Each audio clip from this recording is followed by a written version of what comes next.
वालेकुम सलाम। मेरा नाम फदीला है और मेरे अब्बू का नाम ताहिर अहमद है। मेरा पहला सवाल है ताहिर अहमद जी। आज ताहिर के बड़े बच्चे हैं। आधी क्लास तो ताहिरों के बच्चों से भरी हुई है। हाँ जी। मेरा पहला सवाल है कि क्या नवाफिल ज़्यादा तादाद में पढ़ने में ज़्यादा बरकत है या उन नवाफिल में जो रिकत और मैने में डूब के पढ़े जाएं? क्या दोबारा पूछो बेटा।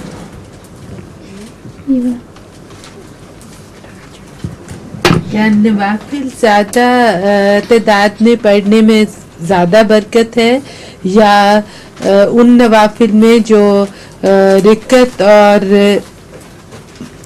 मानी में डूब के पढ़े जाए?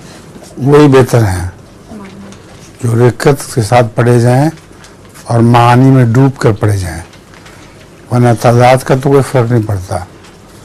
हमारे यहाँ एक करबा में एक मौलवी साहब हुआ करते थे, वो कहते थे मैं एक रात में 1000 रकतें पढ़ लेता हूँ।